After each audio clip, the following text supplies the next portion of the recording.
Assalamualaikum warahmatullahi wabarakatuh. Bismillahirrahmanirrahim. Alhamdulillahi rabbil alamin. Assalatu wassalamu ala asyrafil anbiya'i wal mursalin Sayyidina wa maulana Muhammadin wa ala alihi wa ashabihi ajma'in. Amma ba'du. Bismillah, mari kita lanjutkan ngaji kita.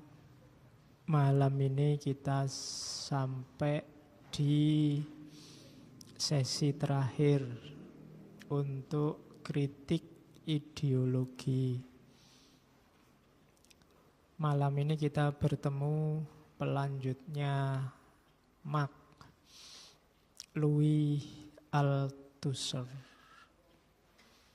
filosof dari Perancis.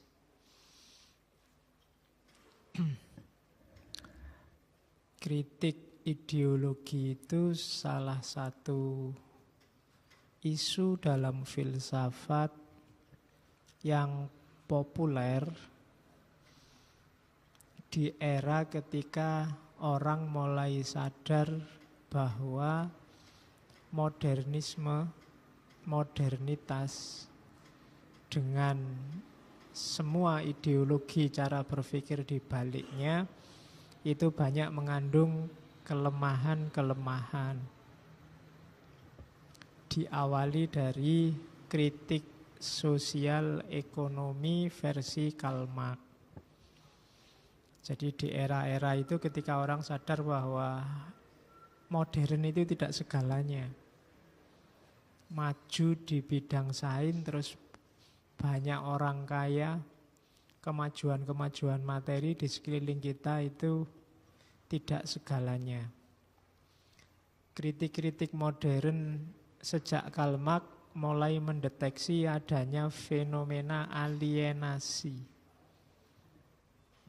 Alienasi itu anggapan bahwa manusia terasing dari dirinya sendiri. Ya sama dari kata dasar alien. Jadi bukan manusia. Teralienasi itu berarti kita jadi alien.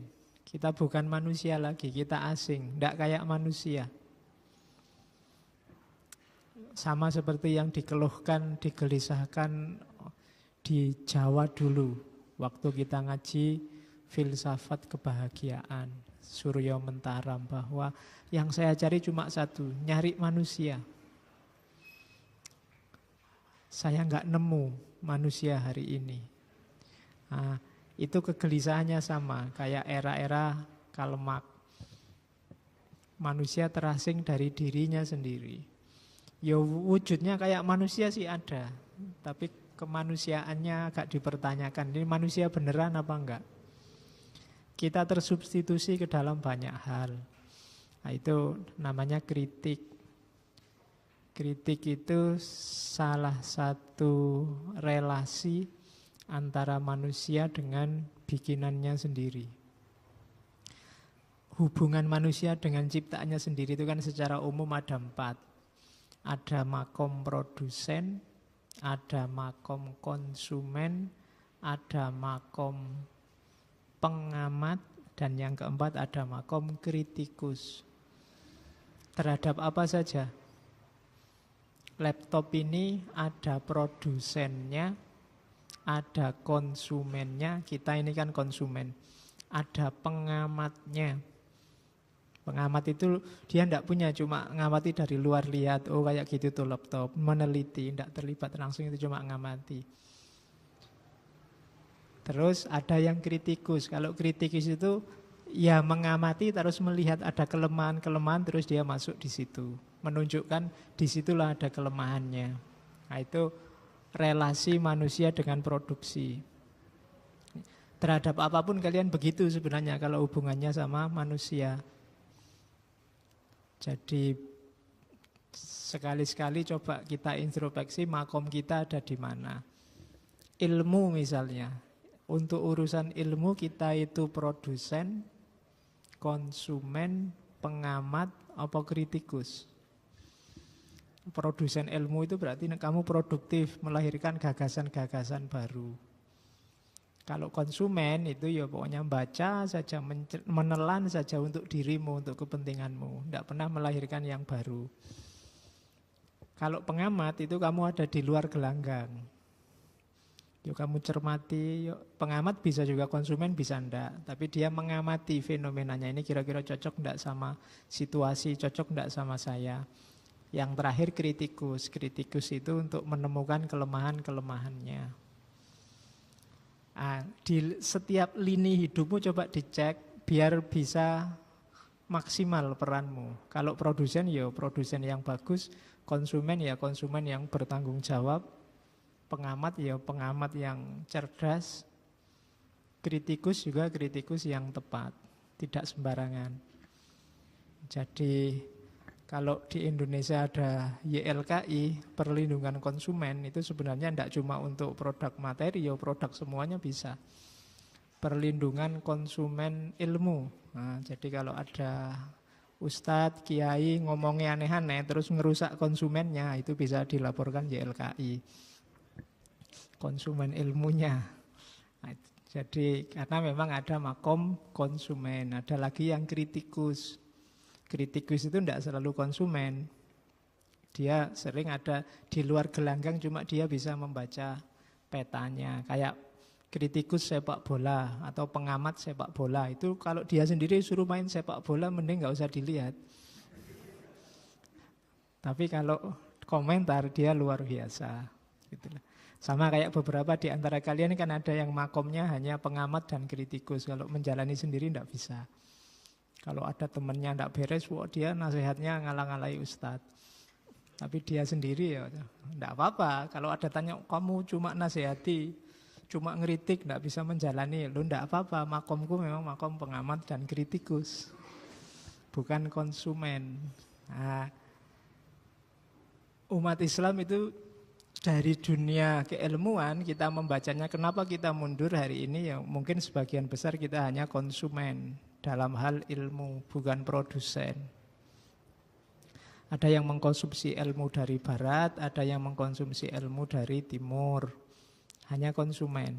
Maka beberapa tesis baru menyatakan ya sebenarnya simpel. Kalau kita ingin menguasai lagi peradaban Islam, kuncinya tidak dengan mengalahkan yang lain, tapi dengan produksi. Sama kayak dunia ekonomi, itu kan penguasanya yang punya alat-alat produksi. Dunia ilmiah juga begitu. Penguasanya juga yang memproduksi ilmu. Karena mereka yang memproduksi ilmu lah nanti yang nyekoi orang-orang yang mengkonsumsi ilmu. Nah, karena kita bukan produsen, kita konsumen, ya kita dicekoi terus oleh produsennya ilmu. Entah siapa yang kita percaya untuk nyekoi kita. Nanti bagian dari ideologi membahas itu, yang dibahas oleh Althusser. Ya kritik penting, minggu lalu saya bilang tidak boleh orang anti kritik. Orang yang tidak mau dikritik itu berarti orang yang stagnan, mandek, merasa dirinya sudah selesai dan pasti benar. Kamu harus tetap mau menerima kritik untuk bisa berkembang. Kalau dalam dunia filsafat ilmu dikenal istilah falsifikasi. Untuk kamu berkembang, kamu harus mau mencari bagian mana yang salah. Bukan hanya mencari justifikasi bahwa aku benar. Jadi itu cara paling ampuh untuk kita berkembang semakin baik. Jadi introspeksi, jangan-jangan aku itu hidupku kurang di mana ya, keliru di mana, ndak pas di mana. Itu alamat kita besok akan berkembang semakin baik. Jadi kalau proses ilmu namanya difalsifikasi. Tapi kalau kita hanya verifikasi, kita hanya menegaskan lagi di mana benarnya aku. Ini loh buktinya aku benar. Terus menerus begitu ya kita akan mandek di situ. Jadi ya harus mau dikritik.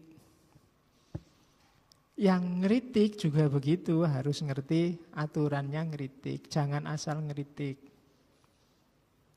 Jangan, kalau kemarin saya baca kitabnya orang Mu'tazilah itu, amar ma'ruf nahi mungkar itu ada beberapa syarat. Ternyata ya ulama zaman dulu pikirannya sudah maju, sudah jauh. Jadi ngeritik ya enggak boleh sembarangan ngeritik. Ada etikanya. Kemarin kita ngomong etika adabul bahsi, etika berbeda pendapat. Etika mukhalafah. Ya paling enggak untuk ngeritik itu secara etis ya pertama permisi. Say hello dulu. Kadang-kadang kalau hari ini kan budaya medsos itu enggak kenal-kenal kamu dimaki-maki orang atau kamu maki-maki orang.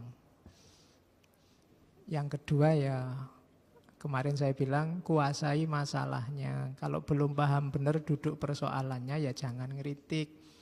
Untuk jadi kritikus kamu harus diawali dari jadi pengamat.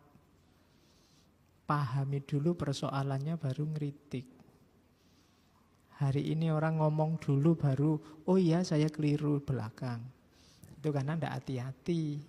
Makanya jangan kesusu ngomong. Kalau tidak paham mending diam dulu. Jadi pahami dulu persoalannya. Bahkan kalau bisa jangan dikritik di publik. Kalau memang punya akses, daripada kamu kritik di wall Facebooknya, kritiklah di inbox message-nya. Itu kan orang lebih masuk. Orang itu kalau dikritik di publik kayak gini, meskipun jelas salah, itu bisa bantah. Kalau bisa, ya kalau tidak bisa, terpaksanya di publik itu pun ya yang sopan. Karena sopan itu jalan utamanya untuk kritik tepat sasaran. Banyak kritiknya bagus, tapi caranya tidak bagus. Hasilnya juga tidak maksimal. Jadi kalau ngeritik orang ya pakai bahasa yang baik. Syukur-syukur kamu puji dulu. Jangan langsung dijatuhkan. Sampeyan itu ganteng loh, sayangnya kok ya sok ngapusi misalnya. Nah, itu kan lebih ada gembiranya dikit tapi kan belakangnya ditunjukkan kelemahannya. Jadi angkat dulu, kok nggak ada kok orang yang jeleknya 100% itu. Pasti ada bagian-bagian tertentu yang bagus. Tunjukkan kebaikannya, terus masuklah ke kejelekannya. Dan kritiklah dengan niat untuk memperbaiki. Banyak kritik yang niatnya untuk menjatuhkan. Biasanya kritik dengan niat menjatuhkan itu tidak memperbaiki tapi nambah masalah. Oke, itu etika mengkritik, kritik ya ngritik. Ning ya harus tahu kalau bahasa Jawanya subosito, sopan santunnya. Tidak asal mencela, tidak asal memaki orang. Nah, saya tidak tahu hari ini saya merasa banyak orang yang gembira kalau orang yang beda dengan dia mengalami kekeliruan, mengalami kecelakaan, salah omong, salah ucap itu hari ini begitu. Ya ndak di kubu mana-mana, di semua kubu. Masing-masing ngancam, ngincer, pokoknya kapan kamu salah tak sikat. Selalu begitu mentalnya. Jadi akhirnya meskipun kita agamanya sama, sesama muslim, kita tidak saling merasa aman terhadap saudara kita. Dan itu sebenarnya kontraproduktif dengan pesannya Nabi. Katanya Nabi, muslim yang sejati itu man salimal muslimuna min lisanihi wa yadihi. Muslim yang sejati itu kalau kamu deket-deket dia, kamu merasa aman dari mulutnya atau dari tangannya. Kalau ngomong dia nggak menyakiti dan perilakunya juga nggak bikin susah. Kalau kamu salah ngomong juga nggak akan dilaporkan, dia pasti maklum. Tapi kalau kamu khawatir, wah jangan-jangan salah ngomong nanti dilaporkan. Itu kan tanda-tanda kamu tidak aman dekat dia. Dan itu kalau pakai hadis Nabi tadi, yo, Islamnya harus diukur lagi. Karena cirinya muslim itu man salimal muslimuna min lisanihi wa yadihi. Jadi mulut dan tangannya bikin orang aman. Oke, bismillah. Sekarang filsafatnya. Ceramahnya sudah. Iyalah, yo ben koyo ngaji tenanan ngono. Nanti protes filsafat di masjid terus-terusan. Oke, malam ini kita ketemu Louis Althusser, filosof Perancis, kelahiran 1918, nanti meninggalnya 1990. Dan saya tidak harus baca ya riwayat hidupnya. Menurut saya yang paling unik ya dia di akhir-akhir hidupnya, sisa hidupnya menghabiskan hidup di penjara. Bukan karena penguasa atau kekuasaan, cuma dia dituduh membunuh istrinya. Tidak tahu tuduhannya benar apa salah, cuma ya beliau akhirnya mendekam di penjara di tahun-tahun terakhir kehidupannya. Tapi kontribusinya besar dalam kajian ideologi. Dia melanjutkan gagasannya Marx, sekaligus mengkritik Marx, kemudian memproduksi gagasan baru tentang ideologi.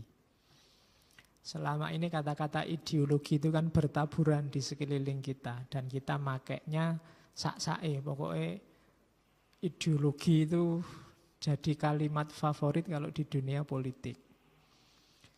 Ada dua konotasi, ada yang mengkonotasikan ideologi itu positif, tapi banyak yang mengkonotasikan ideologi itu negatif. Apalagi di Indonesia. Indonesia agak trauma dengan kata-kata ideologi. Gara-gara komunisme. Begitu ada kata ideologi, bayangannya mesti ke sana. Padahal kapitalisme juga ideologi. Agama apapun termasuk Islam di level tertentu oleh umatnya juga sering diperlakukan seperti ideologi. Jadi ideologi itu sebenarnya tidak bisa pisah dari manusia. Tidak ada orang yang tidak berideologi kecuali orang yang tidak mau mikir. Orang yang tidak mau mikir pun nanti di Louis Althusser sebenarnya ya berideologi. Tidak ada orang yang di luar kerangka ideologi. Ya memang ideologinya beda-beda. Nah, itu nanti kita lihat pelan-pelan. Apa itu ideologi? Ini pengertian umum, belum masuk ke Althusser. Ideologi itu kan ide dari akar kata idea plus kata-kata logos. Secara letterlek itu berarti ilmu logos tentang ide atau sistem ide. Kita itu kan menggunakan akal pikiran kita. Ketika kita gunakan melahirkan ide. Ide sama ide saling nyambung, terstruktur, jadi satu konstruksi. Kemudian atas dasar itulah kita hidup. Itu nanti namanya ideologi. Jadi kan misalnya, Pak, saya ingin bahagia. Cara saya bahagia ada 3, Pak. Yang pertama kuliah sukses, yang kedua istri cantik, yang ketiga kaya raya. Untuk bisa kuliah sukses, saya akan melakukan 3 hal. 1, 2, 3. Untuk dapat istri cantik, strategi saya 1, 2, 3. Untuk kaya raya, strategi saya 1, 2, 3. Dan ini akan saya tempuh dalam jangka waktu 10 tahun ke depan. 2 tahun pertama lulus, 2 tahun selanjutnya kawin, tahun sisanya kaya. Jadi ini kan struktur namanya. Jadi kamu punya visi, punya misi, terus strategi mewujudkannya seperti apa. Ini kan ide isinya. Ide-ide, logos tentang ide. Itu kalau sifatnya sosial nanti namanya ideologi. Sifatnya sosial itu ya cita-cita bersama satu institusi atau lembaga sosial.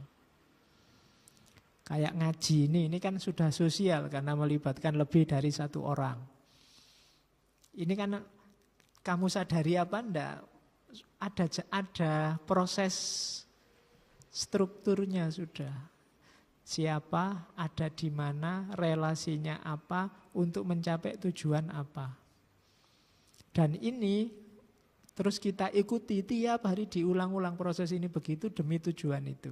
Ini sudah jadi ideologi. Ya meskipun kamu tidak harus nulis buku judulnya ideologi ngaji filsafat gitu. Tapi strukturnya sudah struktur ideologis. Apalagi kalau kemudian kita patenkan. Harus begini. Nah itu sudah jadi ideologi. Ya ideologi nanti ada yang tertutup, ada yang terbuka.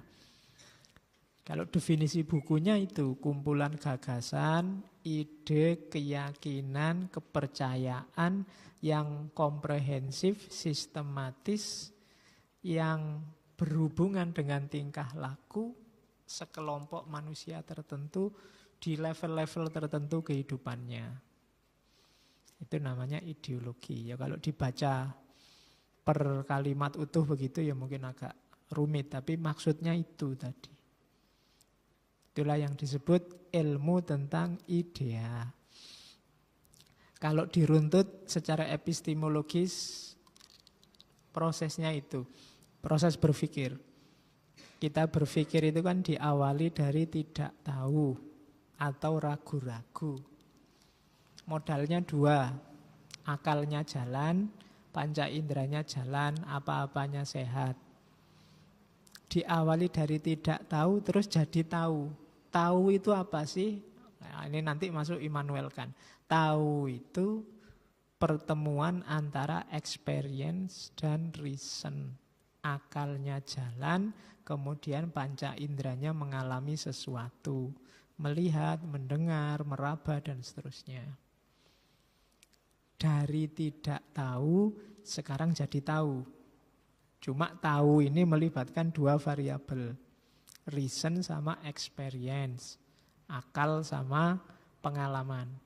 Reason saja tidak akan lahir apa-apa. Kalau reason saja lahirnya a priori. Spekulasi. Kira-kira. Kalau akal itu kan nggak ada bahannya ya, dia cuma kira-kira. Kamu yang belum ngalami ke luar negeri, belum pernah naik pesawat itu ya, naik pesawat itu masih a priori, kira-kira ya. Naik pesawat itu rasanya kayak naik perosotan itu, tapi enggak ada kan, enggak bisa jelaskan. Enggak pernah ngalami pacaran, menjelaskan pacaran juga kira-kira. Kira-kira pacaran itu repotnya luar biasa mesti. Enggak bebas lagi. Mau gini harus mempertimbangkan hadirnya orang lain dan seterusnya. Itu kira-kira, wong kamu nggak ngalami sendiri. Kamu merasa kerepotan luar biasa, padahal yang ngalami merasa senang luar biasa. Itu bedanya a priori pengetahuan akal saja sama ngalami langsung. Itulah. Baru nanti kalau sudah putus baru sadar, oh iya ya selama ini saya repot luar biasa misalnya. Tapi dia sudah punya pengalaman tentang itu. Itu experienced and reason. Dari tidak tahu, sekarang jadi tahu. Jadi knowledge namanya. Oke, terus ya selain knowledge, di situ saya kasih strip hijau itu kadangkalanya bukan pengetahuan yang lahir, tapi kepercayaan. Belief. Belief itu ya experience sama akalnya jalan, tapi tidak nemu kesimpulan pasti. Akhirnya masuknya ke level kepercayaan. Tapi aku percaya kok. Karena dikasih tahu orang. Karena pengalaman kemarin begitu, sekarang pasti juga begitu. Itu namanya kepercayaan. Selain knowledge ada kepercayaan.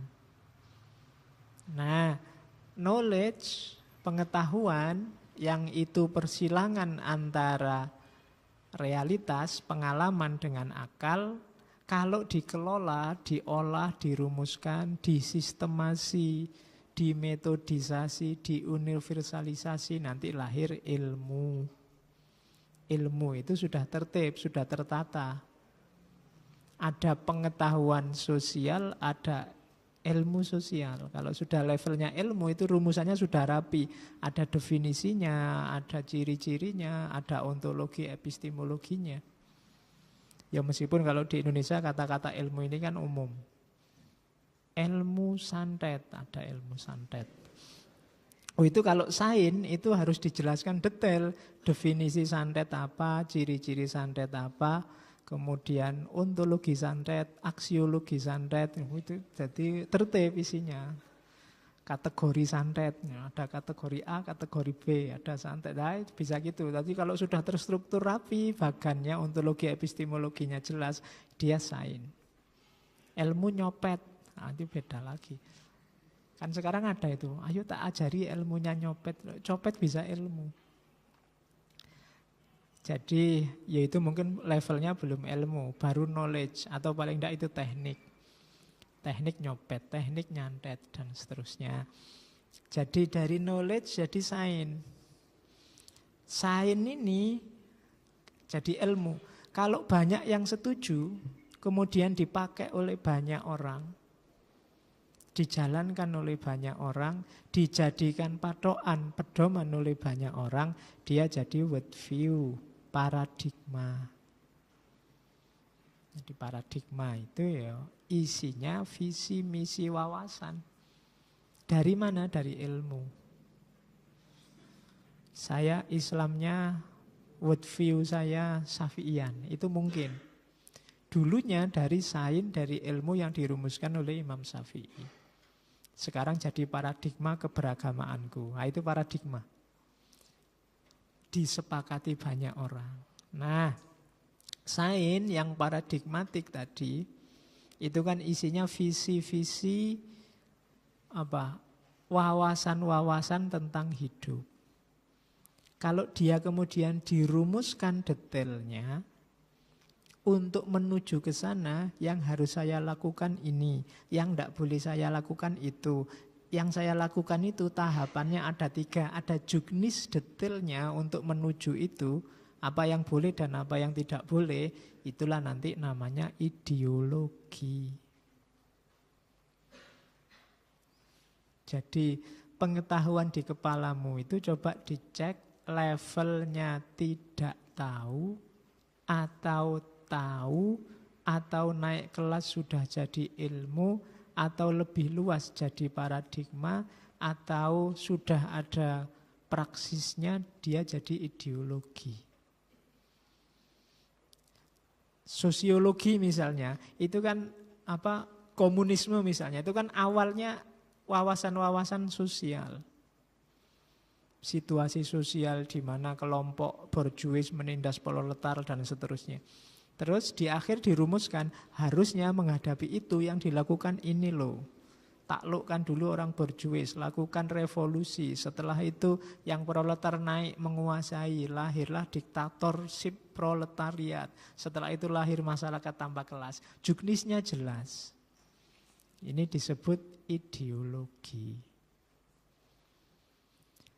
Jadi ya mungkin semua aliran, semua gaya yang sampai ke level teknis terakhir tadi, dia punya sejenis ideologi.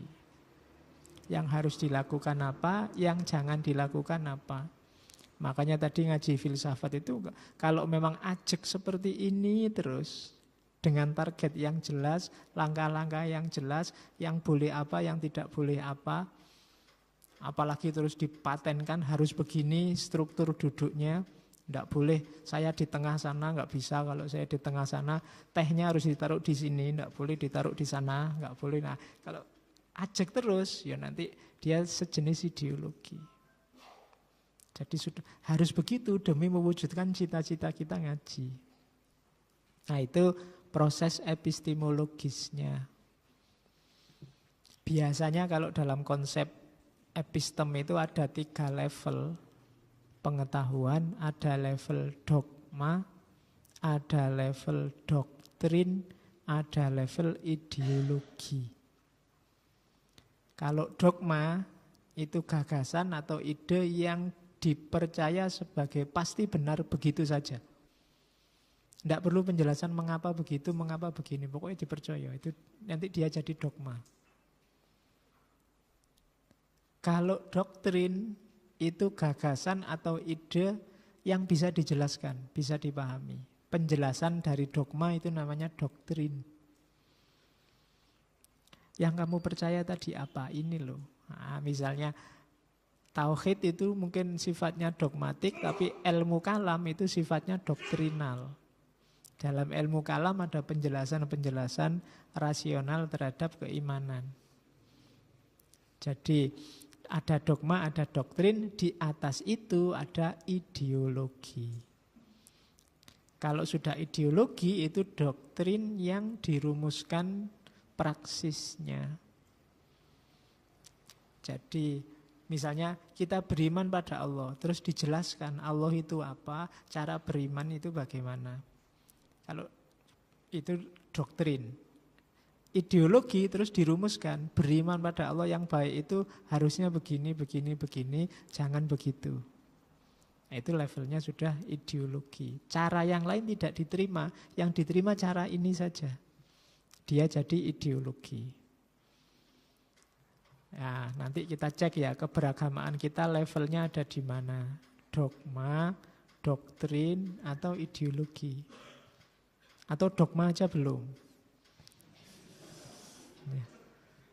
Ya. Kalau ada kan banyak orang mengkritik kamu itu dogmatis.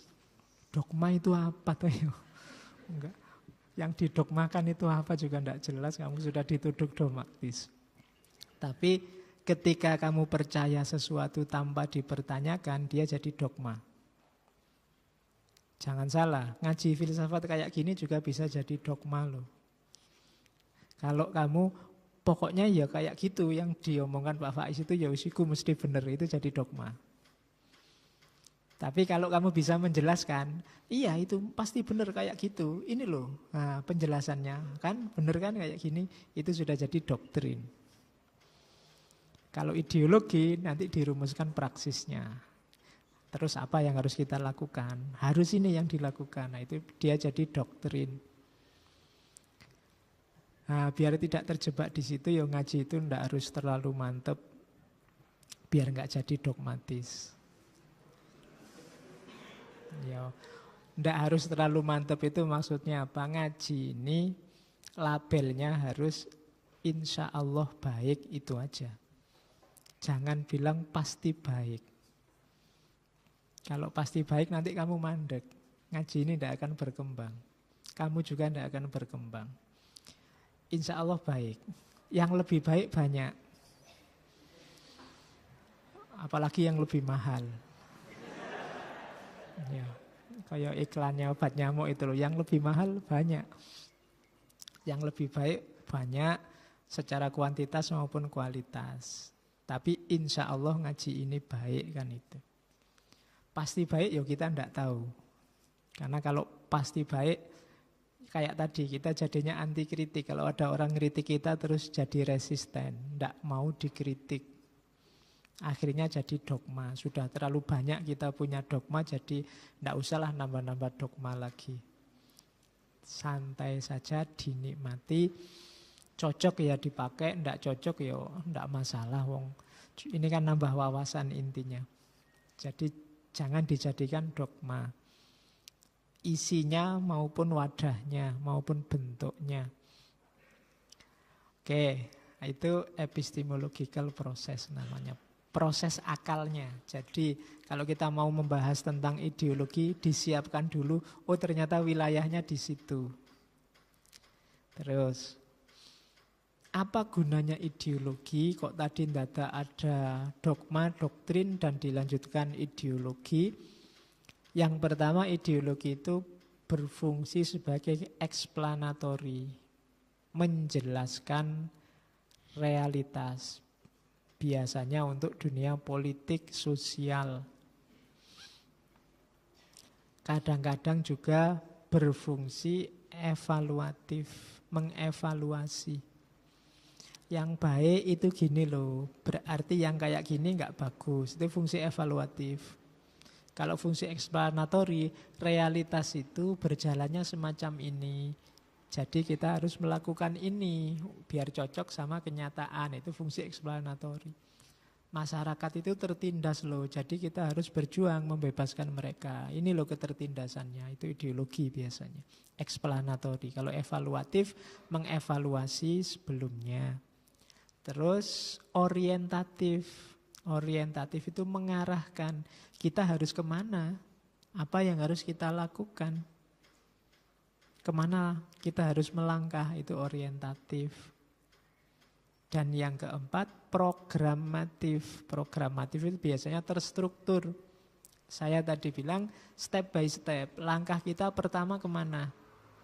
Terus harus melakukan apa? Di step yang pertama apa saja yang harus ada? Itu namanya programatik. Ya nanti kalau teman-teman baca Marxisme awal atau Marxisme muda dan tua sekaligus, nanti akan kelihatan bahwa untuk menuju masyarakat komunis itu ada program-programnya ternyata. Kapitalis juga begitu, untuk mempertahankan status quo-nya dia ada strategi-strategi, ada program-program. Itu namanya programatik. Jadi menjelaskan atau mendidik, mengevaluasi atau mengorientasi atau bikin program. Ini fungsinya ideologi. Terus, saya tadi bilang we all have one. Terus, saya tadi bilang we all have one. Setiap orang punya ideologi. Suka, tidak suka. Ketika kamu punya prinsip-prinsip hidup, dan prinsip itu kamu wujudkan dalam praksis hidupmu sehari-hari, sebenarnya itu sebentuk ideologi. Tidak mungkin ada orang yang tidak punya sama sekali ideologi, meskipun orang desa tidak iso mikir, tidak ngerti internet, tidak ngerti laptop, pasti dia punya prinsip-prinsip hidup yang jadi pedomannya dia untuk melakukan sesuatu, jadi orientasinya. Itu ya sebenarnya ideologi membuat hidup kita lebih mudah. Tanpa ideologi orang akan, yang pertama itu relatively disoriented. Dia akan disorientasi. Kalau kamu tidak punya prinsip dalam hidup, kan kamu ngambang. Mau kemana, untuk apa, selanjutnya bagaimana, kamu tidak jelas. Kira-kira kamu pengen jadi apa besok? Tidak tahu Pak, saya itu. Tidak pernah mikir sampai ke sana. Nggak punya prinsip, jadi kamu relatively disoriented, tidak punya orientasi. Ini loh ada dua kubu tawuran di Indonesia hari ini. Ada klub A sama klub B. Kamu kira-kira ada di mana? Tidak tahu Pak, saya tidak usah mikir lah Pak yang gitu-gitu. Disoriented, kamu tidak punya prinsip. Dan tidak punya prinsip itu menyusahkan dirinya juga menyusahkan orang lain. Dalam hal apapun. Kamu suka enggak sama dia? Tidak tahu ya. Suka apa enggak kayak gini ini. Loh itulah temenmu ya sumpek, ini mau tak duluin nanti jangan-jangan suka. Loh malah susah, mending jelas gitu loh. Kalau jelas kan enak menyikapinya. Oh suka, oh ya wis berarti kita bersaing nih, kan gitu. Ya padha wae ya. Jadi kadang-kadang saya juga repot, misalnya ada tanya, Mas sampean alirannya apa? Ah saya ada aliran-aliran Pak, yang penting. Itu kan susah menyikapinya. Orang tegas lebih enak. Sampean aliran apa? Saya apa? Oh berarti kalau A gini ngerti aku. Ada yang harus saya hargai, saya toleran. Nggak ngomong-ngomong inilah biar kamu nggak tersinggung. Kalau saya B Pak, oh iya ngerti. Lebih enak menyikapinya. Tapi kalau kamu ngambang, saya itu nggak tahu kok Pak sejak dulu. A yo iso, B yo bisa. Bingung kita menyikapinya. Jadi harus punya prinsip. Memudahkan hidup. Gitu loh. Bahwa prinsip kita salah, ya nanti kan ada yang mengingatkan atau waktu kita evaluasi bisa diperbaiki. Harus punya ideologi, relatively disoriented. Atau yang kedua, kalau kita tidak punya ideologi, susah kita menghadapi hidup. Apa-apa bingung, ada fenomena-fenomena baru, jawabmu susah. Harus bagaimana? Tiba-tiba ada fakta A, tiba-tiba ada fakta B, tiba-tiba ada fakta C. Orang yang kamu kagumi tiba-tiba terbukti Tidak beres, tiba-tiba kawin lagi. Atau tiba-tiba korupsi. Atau tiba-tiba, ketika menghadapi ini kan, kalau kamu punya prinsip enak. Tapi kalau enggak ya kamu akan bingung. Itu gunanya ideologi, menghadapi perubahan-perubahan besar misalnya. Ini partai platformnya beda-beda, tapi kok ya bisa koalisi, itu kan fakta mengagetkan. Tapi kalau kamu punya prinsip, menyikapinya mudah.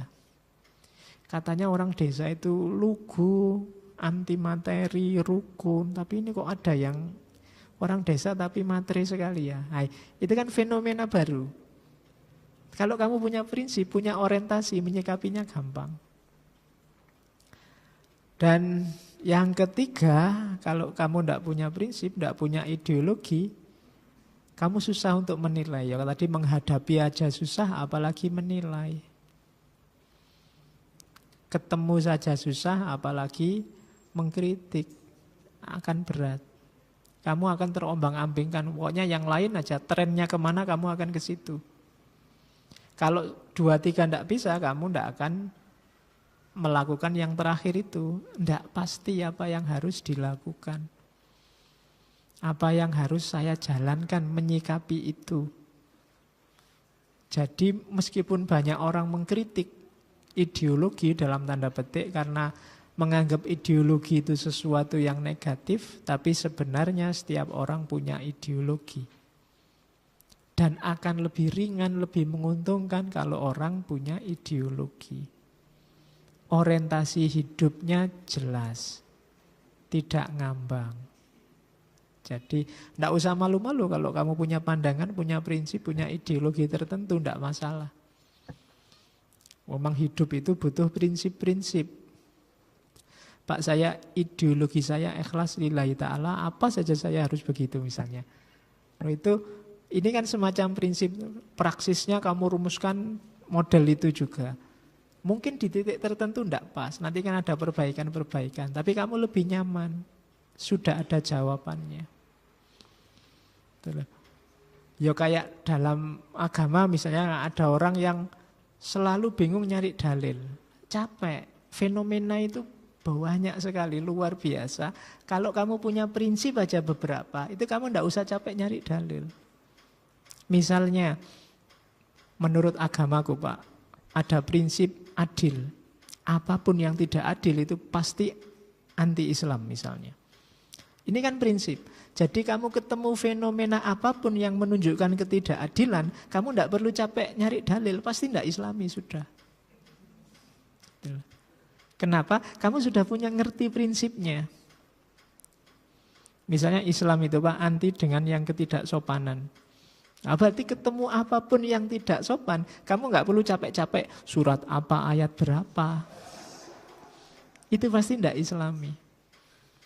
Ada artis dangdut goyang, terus kamu bingung, dalilnya goyang itu apa ya Pak? Ya pusing kamu kalau nyari satu-satu gitu, enggak. Kalau ada prinsip-prinsip umum yang jadi pedoman praksis, semua kan lebih mudah.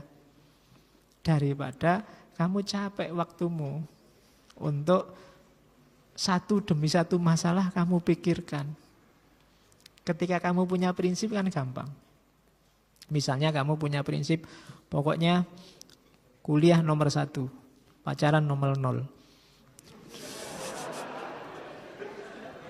Ya. Loh itu kan enak, ada prinsip. Kalau urusan kuliah kok tabrakan sama pacaran, ya didulukan yang atasnya. Yang pacaran kan nomor 0. Itu kan enak, kamu gak perlu capek-capek menganalisis. Gitu loh. Kalau kamu tiap hari ada masalah kamu analisis satu-satu, waktumu habis. Jadi begitu ada tabrakan, sebentar. Dalam hidupku kalau tabrakan urusan ini sama ini, tadi janjinya tak nomor satukan ini, ya sudah. Jadi tidak perlu diskusi lama-lama. Nah itu pentingnya ideologi. Jadi kita semua, saya ingin menghindar Pak dari itu. Saya tidak mau ideologi-ideologinan. Itu juga sejenis ideologi. Jadi saya nggak mau punya prinsip apa-apa. Itu juga sejenis ideologi tapi merepotkan. Ya, kamu karena ketika tidak punya prinsip apapun, ya Setiap satu masalah kamu diskusi, satu masalah kamu diskusi. Habis waktunya. Misalnya urusan makan aja. Makan itu pokoknya Pak, saya prinsipnya satu yang terjangkau oleh kantong. Itu kan beres, selesai. Jadi meskipun ada restoran mewah luar biasa, kamu tidak perlu mikir di situ ndak ya makannya, ndak usah. Mesti ndak nyampe, jadi ndak perlu dibahas. Kan gitu. Lebih simpel gitu loh. Oke. Terus. Nah, di level sosial itu tadi kan saya contohnya banyak individual. Di level sosial dalam praksisnya ideologi sering gandeng dengan revolusi. Kenapa begitu? Ya karena arena publik, ruang sosial itu tempat kontestasi antar ideologi. Ideologi yang mapan ingin mempertahankan diri, ideologi tandingan ingin ganti posisi. Itu yang terjadi sehingga dekat sekali istilah ideologi ini dengan revolusi. Setiap ideologi berusaha untuk membentuk dunia sesuai versinya. Yo kayak kamu misalnya Tan, yang satu ruang sosialnya bikin kecil aja ya, misalnya kamar kosmo.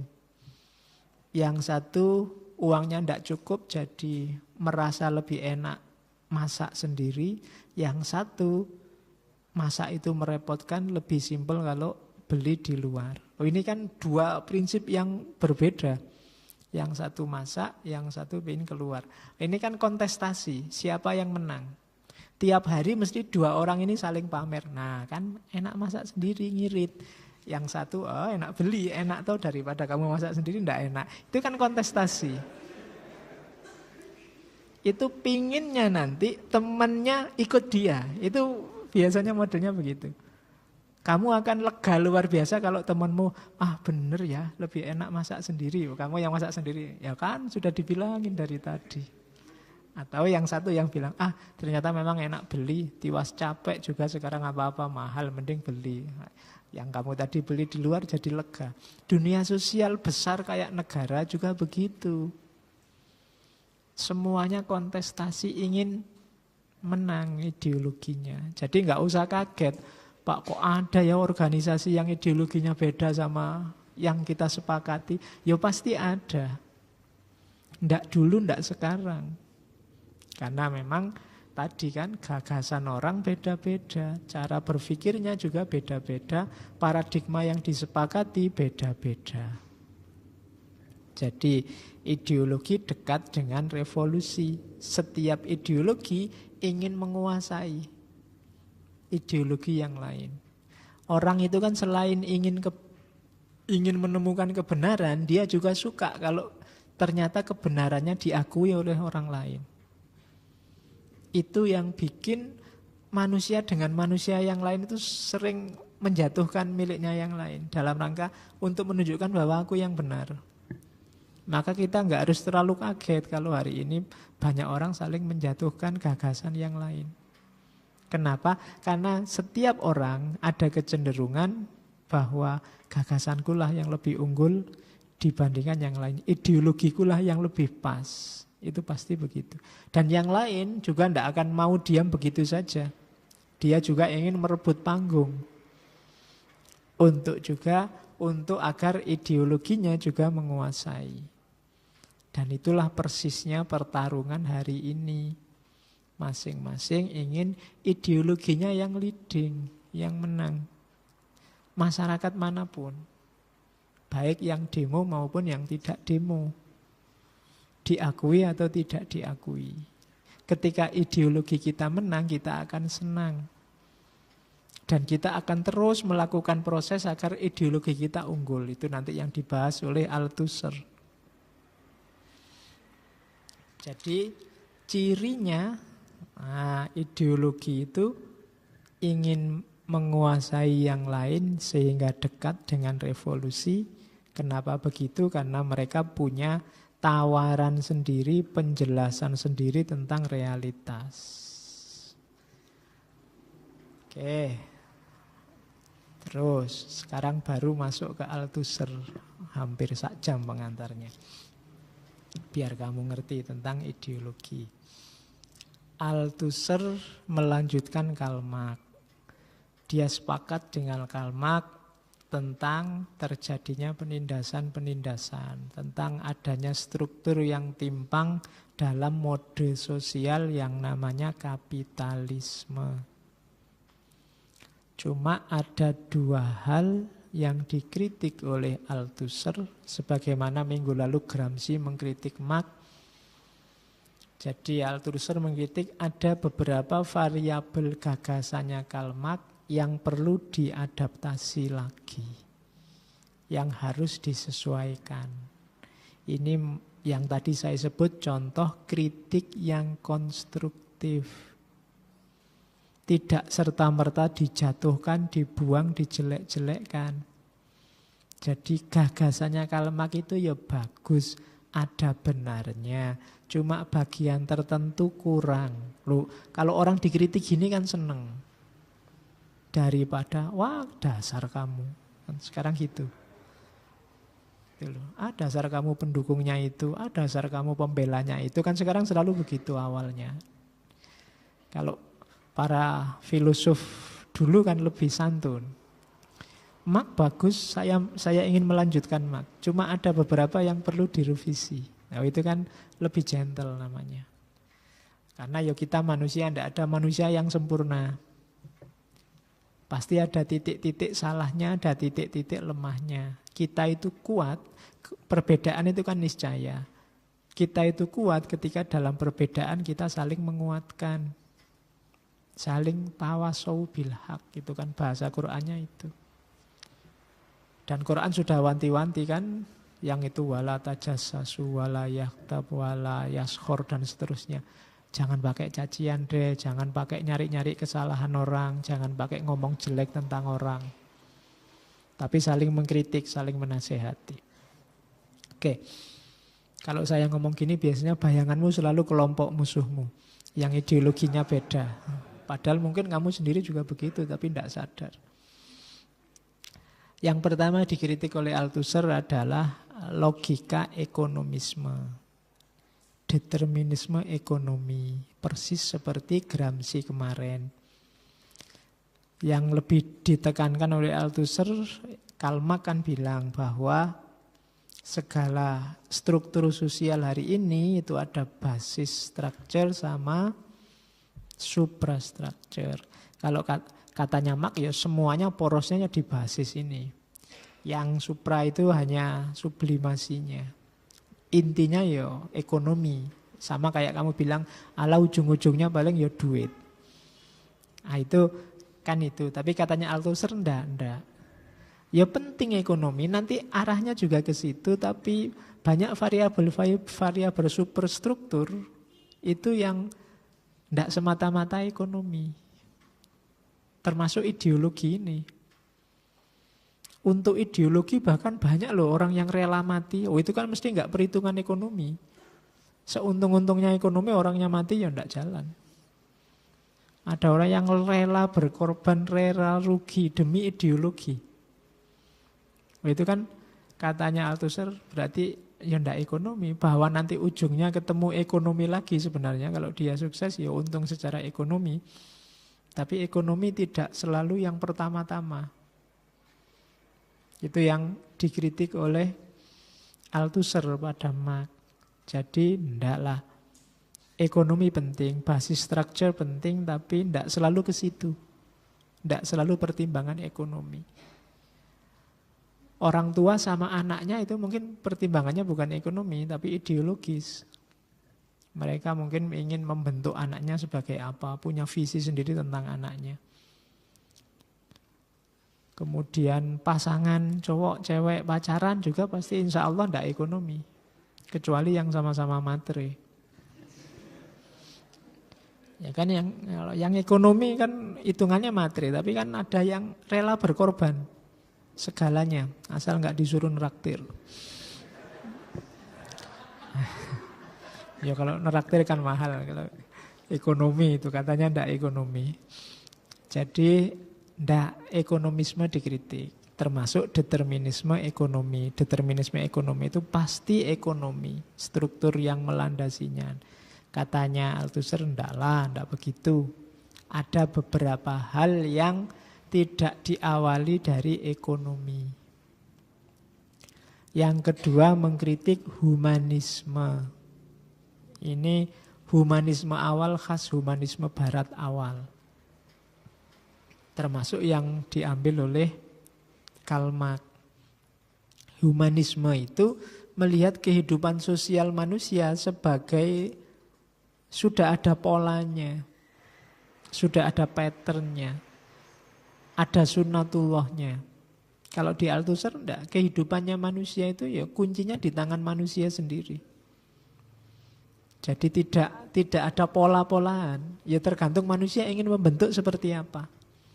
Nah, sementara di humanisme barat awal itu kehidupan sosial ini ada polanya. Kayak di Karl Marx kan ada pola-polanya. Kalau kapitalisme nanti modelnya begini.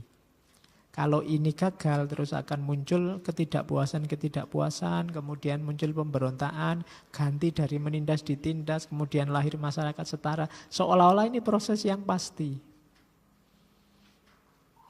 Padahal katanya Althusser, enggak lah. Ngomong manusia itu enggak ada yang pasti. Proses sosial itu enggak ada yang eksak.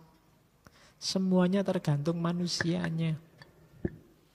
Rumusan sosial apapun itu ya sifatnya selalu temporer kontekstual.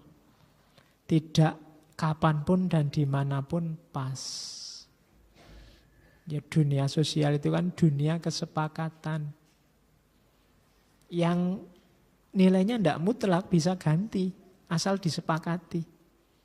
Jadi tidak ada rumusnya. Kalau orang Indonesia hari ini mengganti misalnya, Pak sudah bosan Pak lambang negara sejak dulu burung Garuda. Misalnya, loh itu kan kesepakatan. Misalnya saat Indonesia sepakat ganti aja lah Pak burung Garuda yang lebih artistik. Buat diganti gambar-gambar apalah gitu. Yang lebih Indonesia lah Pak, misalnya gambar komodo misalnya.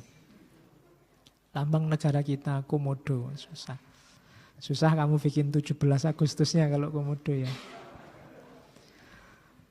Oke, ya kalau Garuda kan enak, sayapnya 17, oh berarti tanggal 17 gitu kan. Kalau komodo susah kamu 17 apanya.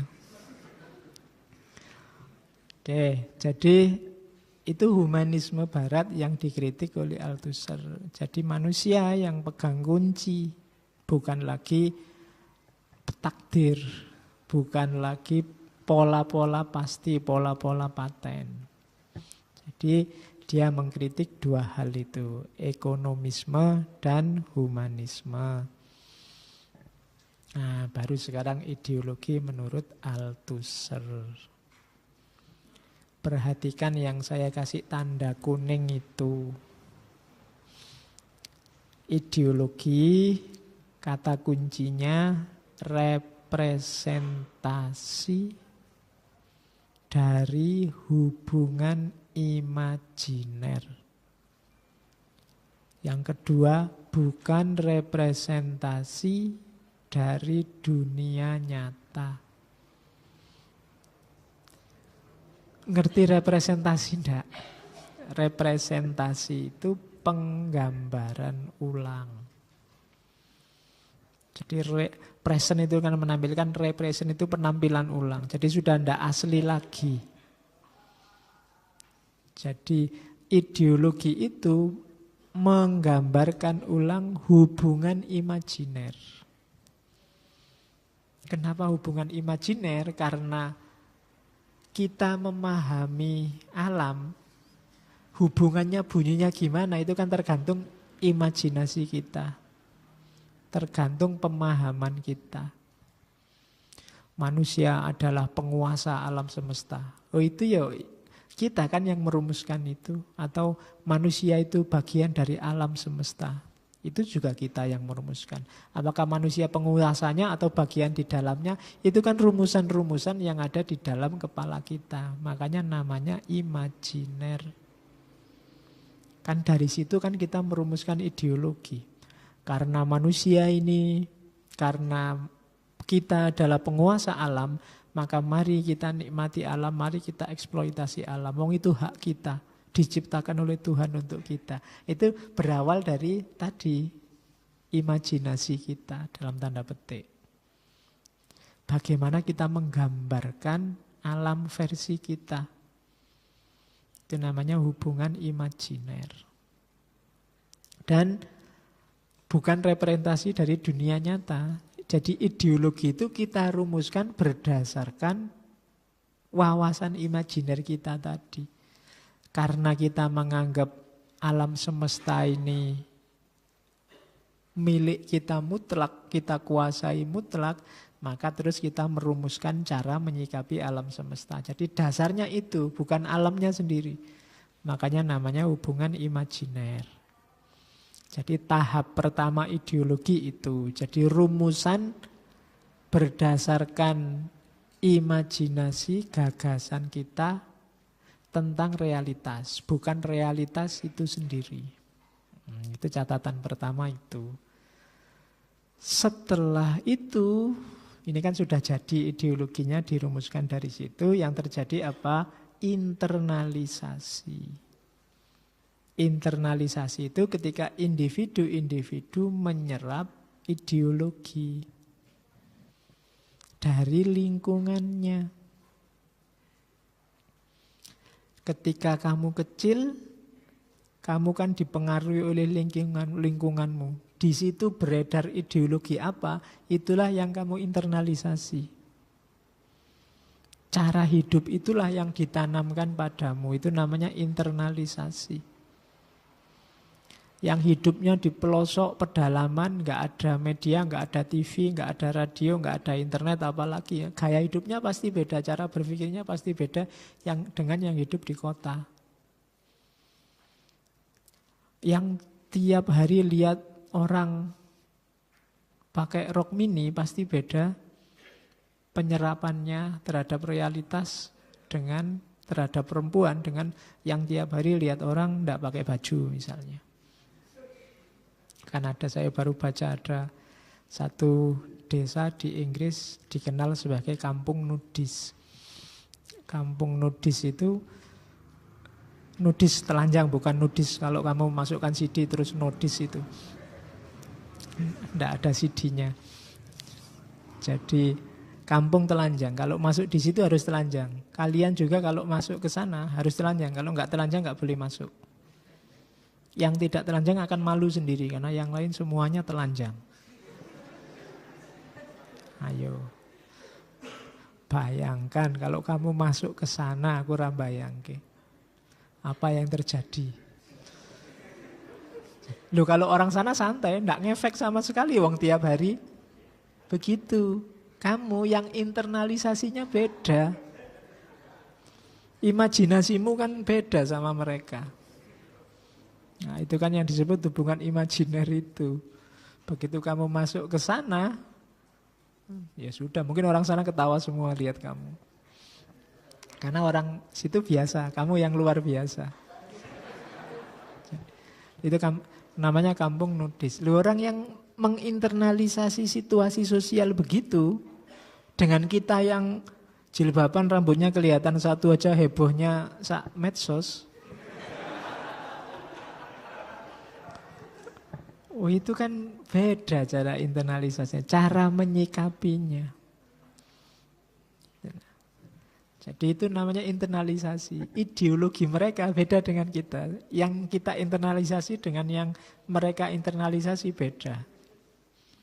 Dari situlah nanti ideologi itu jadi dasar pengambilan keputusan. Orang memutuskan sesuatu atas dasar itu.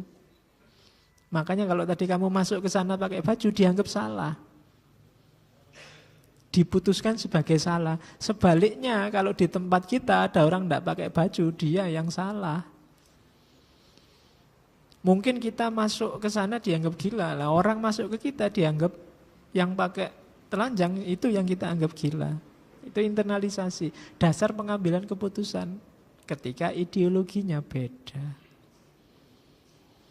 Dan itu semua dilakukan secara tidak sadar. sadar.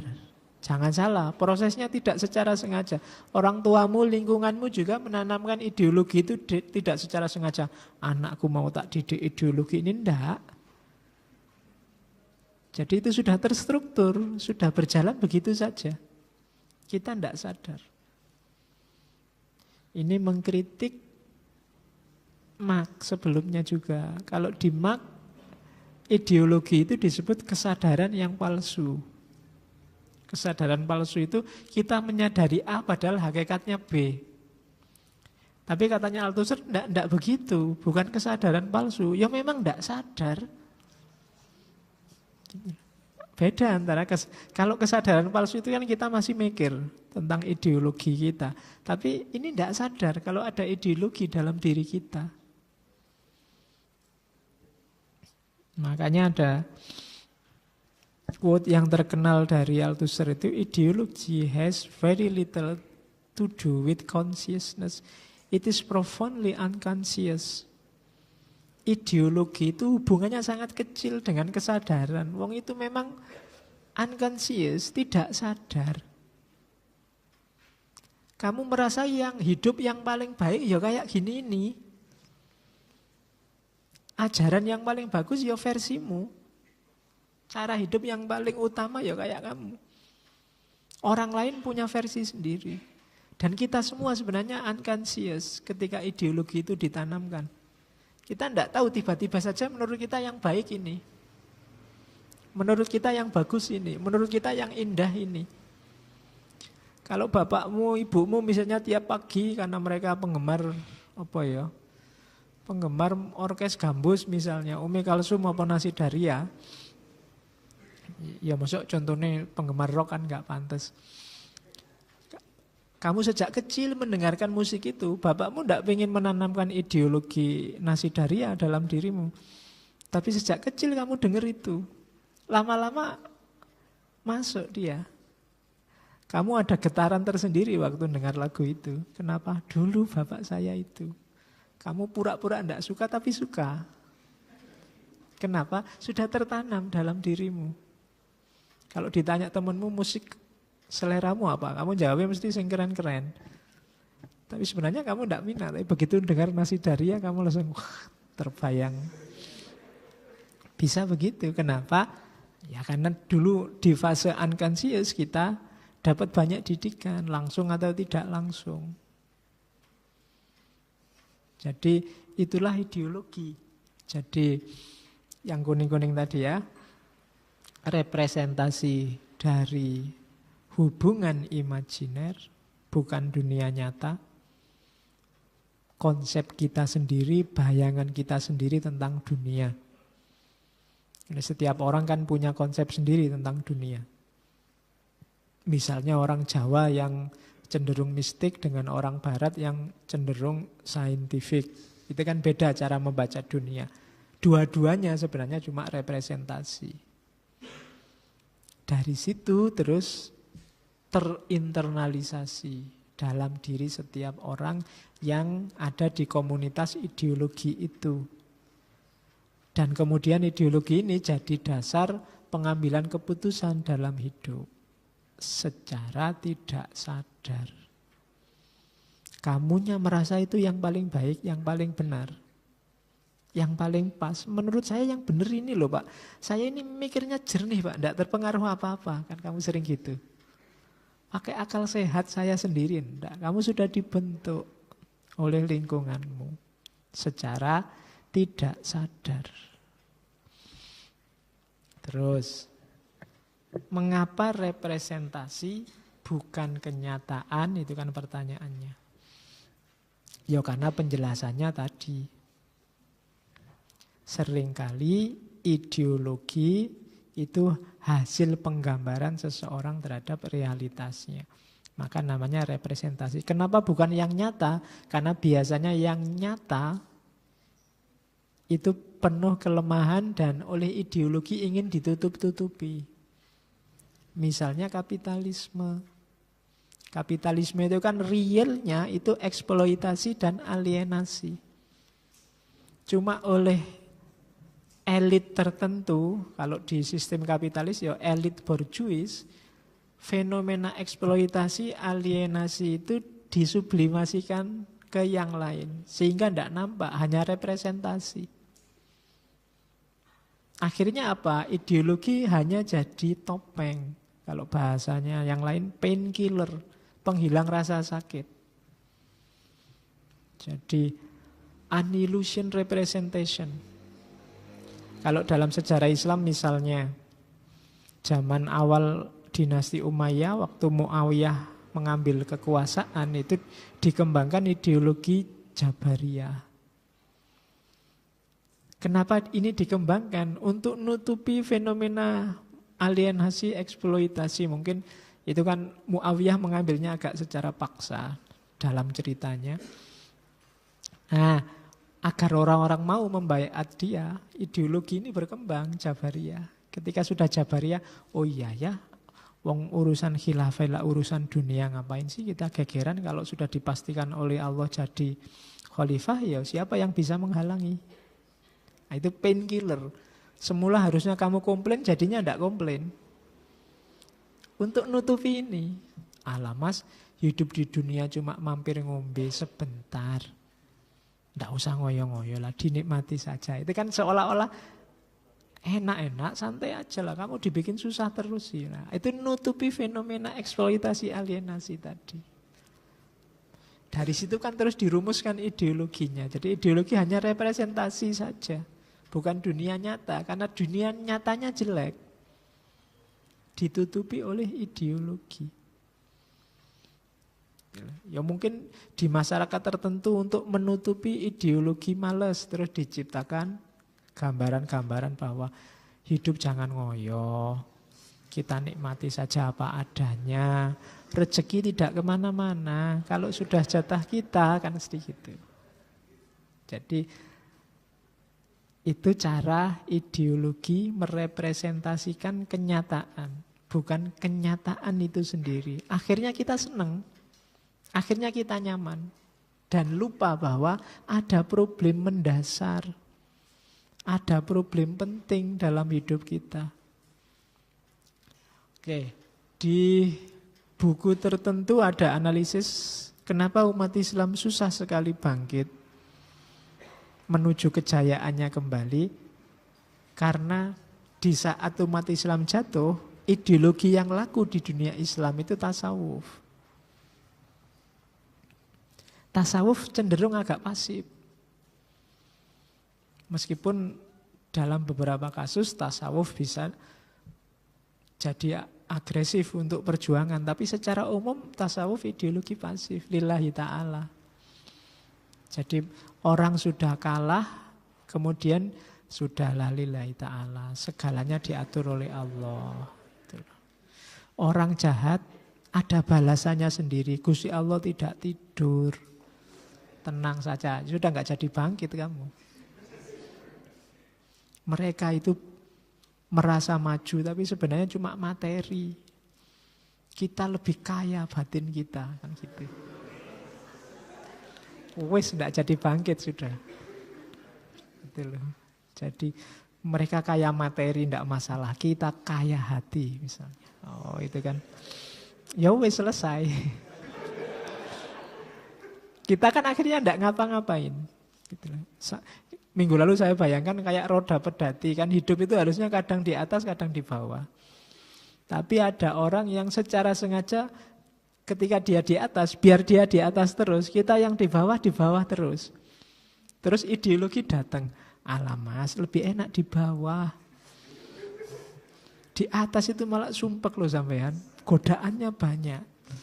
Justru di bawah itu kita lebih nyaman, lebih santai, bisa menikmati, tidak pingin neko-neko. Kalau kita uangnya banyak, pikiran aneh-aneh, kalau jadi murtad gimana?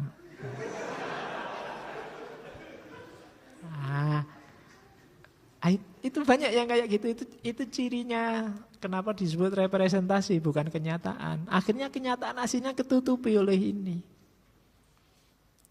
Jadi itu cirinya ideologi. Nah, teorinya Althusser lagi. Sebenarnya tadi kan kita bilang setiap orang memiliki ideologi. Katanya Althusser kebalik. Bukan kita yang memiliki ideologi, tapi ideologi yang memiliki kita. Jadi tidak pertama-tama kita yang membentuk ideologi terus membentuk diri kita, tapi kita sebenarnya sejak awal dibentuk oleh ideologi. Jadi setiap kita itu produk ideologi masing-masing. Dirimu sebagai individu itu dicetak oleh lingkunganmu dengan ideologi yang ada di situ. Jadi kalau disebut setiap orang punya ideologi tidak terlalu pas. Yang pas ideologi yang memiliki kita. Jadi ideologi yang membentuk kita. Di sisi lain, ideologi tadi kan membentuk kita. Di sisi lain, ideologi ini kenapa sih kok dia diizinkan hidup terus seperti itu apa adanya untuk mempertahankan status quo. Biar ini kan sudah mapan dengan ideologi itu, ya biar mapan seperti itu terus. Siapa yang mengusahakan biar seperti itu terus? Elit biasanya. Kelompok elit. Karena kalau status quo berubah, jangan-jangan relasi kuasa berubah, mereka yang awalnya di atas bisa jadi di bawah. Untuk menghentikan itu, ideologi dimasukkan. Jadi nanti dalam analisisnya Althusser, ideologi itu hakikatnya melayani kekuasaan. Demi apa? Status quo. Kalau status quo, mereka yang di atas tetap di atas, yang di bawah tetap di bawah. Jadi hasil penelitiannya Althusser itu ideologi itu bermain di exercise of power, maintenance of power, struggle for power. Orang yang mau berjuang mencari kekuasaan, memelihara kekuasaan, atau mengalami kekuasaan, menciptakan kekuasaan, dia butuh ideologi. Mengubah mindset dulu lewat ideologi. Kalau tidak perjuangannya tidak akan sukses. Yang mempertahankan kekuasaan juga dia butuh ideologi. Kalau tidak sama, tidak akan sukses. Lewat jalan kekerasan mungkin bisa, nanti di Althusser ada, tapi tetap lebih efektif lewat jalur ideologi. Kayak di Gramsci kemarin, jalur lembut lebih masuk. Jadi kita anaknya ideologi. Cuma ideologi itu hakikatnya adalah pelayan kuasa, pelayan kekuasaan di situ. Jadi mau tidak mau sebenarnya kita dibentuk jadi agen untuk mempertahankan status quo. Jalurnya banyak, nanti dilihat. Cara ideologi membuat kita jadi agennya status quo. Status quo itu berarti biar situasi tidak berubah. Terus, sebelum ke praktisnya, ada satu teori lagi dari Althusser namanya interpelasi. Interpelasi itu kayak haknya DPR. DPR kan juga punya hak interpelasi. Interpelasi itu pemanggilan. Jadi kalau DPR menggunakan hak interpelasi, sebenarnya hak untuk manggil pemerintah. Jadi cuma manggil saja sebenarnya. Jadi ideologi sebagai interpelasi itu ideologi yang membuat orang tadi melakukan representasi, membuat dirinya jadi subjek. Jadi misalnya gini, kamu di jalan, ketemu temanmu, atau ketemu saya, dosenmu. Begitu tak panggil, mas, begitu kamu ketemu saya, itu kan kamu saat itu juga memposisikan dirimu sebagai mahasiswa. Sebagai subjek yang berciri mahasiswa. Dan begitu kamu sadar dirimu mahasiswa dan di depanmu dosen, terus kamu harus cium tangan nih, harus menunduk dikit nih, harus nggak boleh macam-macam nih. Itu fungsi ideologi. Jadi membuatmu terpanggil. Dan selalu begitu yang terjadi. Kamu tidak pernah melihat manusia sebagai manusia apa adanya, tapi manusia plus representasi dirinya. Saya ketemu kamu, bukan manusia ketemu manusia, mungkin dosen ketemu mahasiswanya, atau orang tua ketemu anak muda, atau selalu begitu. Dan kalau orang tua ketemu anak muda itu, yang tua harusnya gimana, yang muda harusnya gimana. Kalau dosen ketemu mahasiswa itu, dosennya harusnya bagaimana, kalau mahasiswa harus gimana. Kalau dosen ya enggak pantas lah demo teriak-teriak di jalan. Kalau mahasiswa ya enggak pantas lah pakai baju rapi-rapi. Kalau mahasiswa, itu kan plusnya di situ. Kamu terpanggil ke situ. Kamu terpanggil sebagai subjek. Jadi ideologi itu membuat kita terpanggil ke dalam tadi representasi imajiner tadi. Jadi tidak pernah orang itu terus tampil di hadapanmu kosongan. Dia selalu dalam status sebagai subjek. Apa dulu? Ketemu orang tua ini bapakku apa, dosenku apa, kan selalu begitu. Dan kalau sudah identifikasi subjek terus plus ideologinya ikut. Di situ contohnya perempuan. Perempuan yang melayani suaminya. Nah, itu kan di kita ada konsep perempuan yang utama, perempuan yang baik, perempuan yang setia, itu cirinya bla bla bla bla. Jadi istri itu enggak pernah berposisi netral, dia selalu istri plus ciri-ciri ideologis seorang istri yang baik.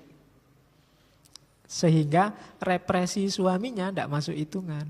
Meskipun dia perempuannya juga kerja, juga ngomong anak, juga masak, juga macam-macam. Yang laki-laki enggak kerja, alasannya nyari kerja enggak dapat-dapat.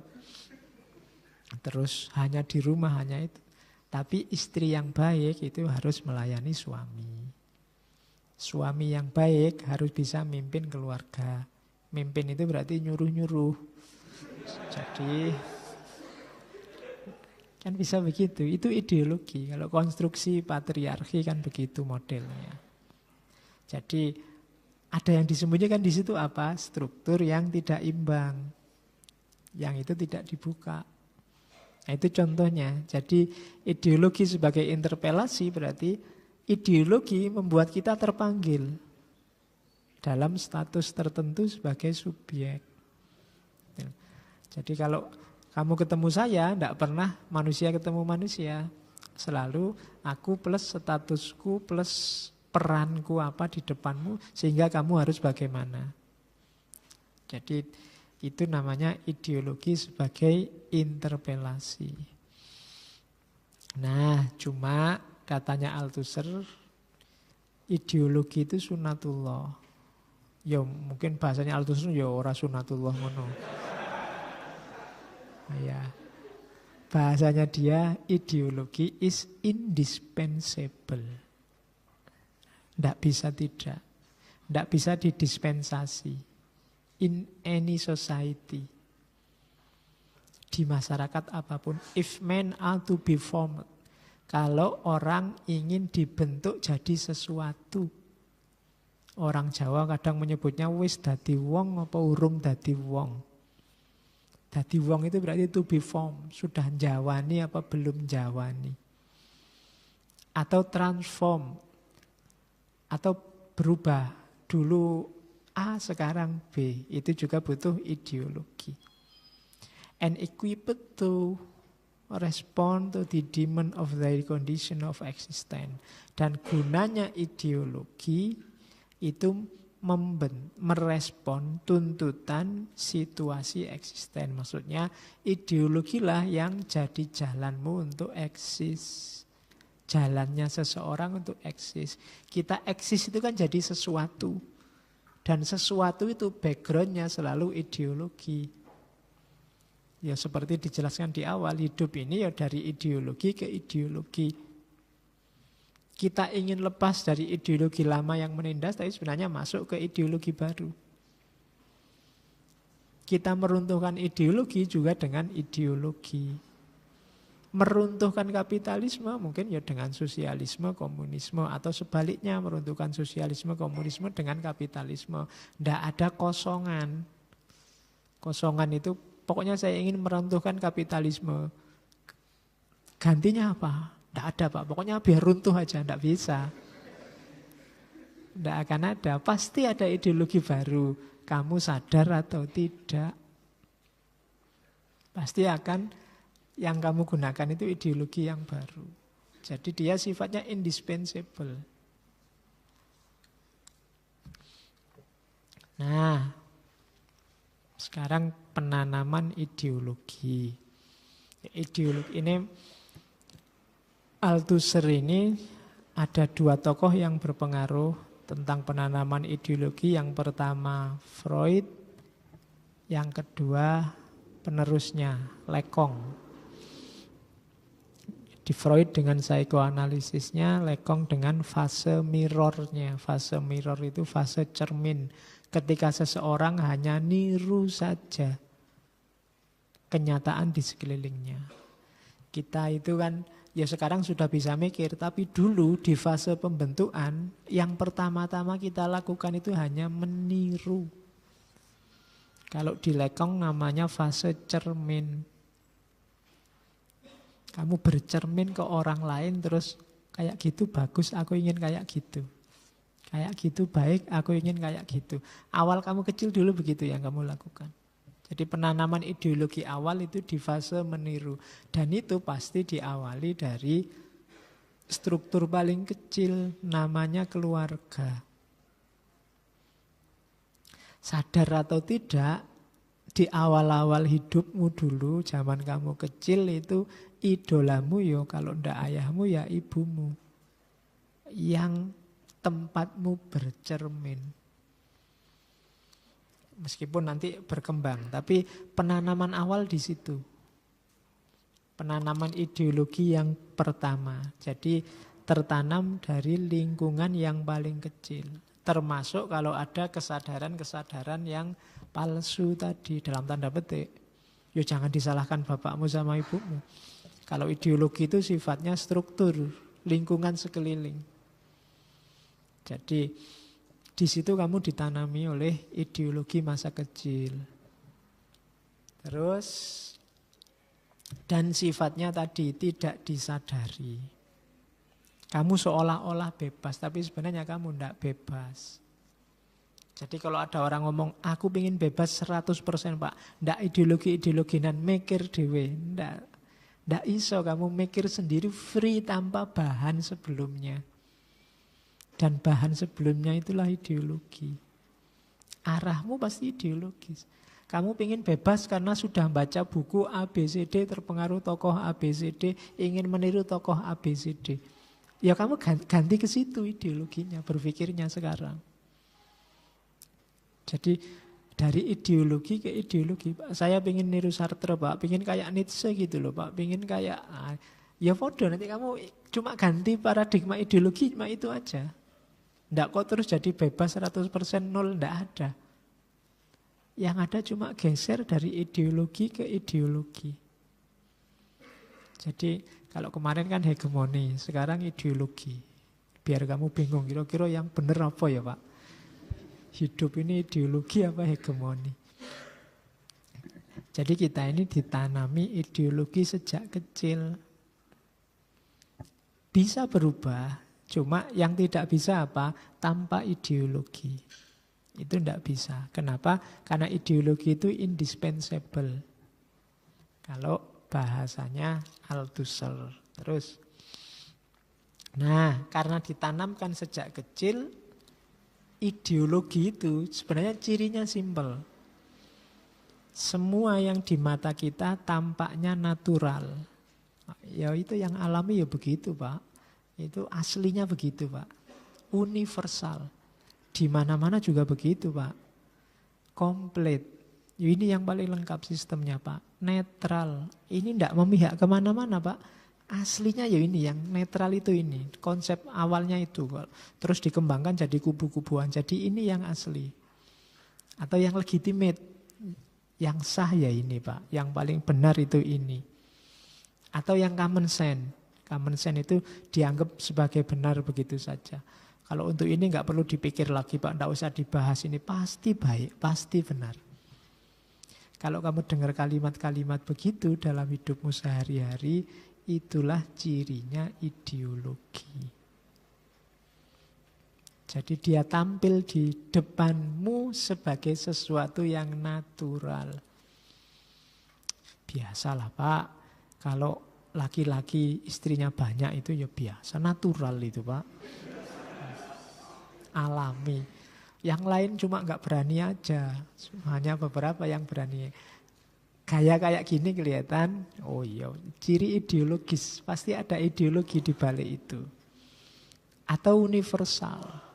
Universal itu di mana-mana juga begitu Pak. Tidak ada yang tidak begitu. Semuanya sudah sepakat begitu kok. Orang yang akalnya waras akan berpikir begitu juga. Nah itu klaim-klaim universal ini menunjukkan di balik itu pasti ada ideologinya. Atau komplit.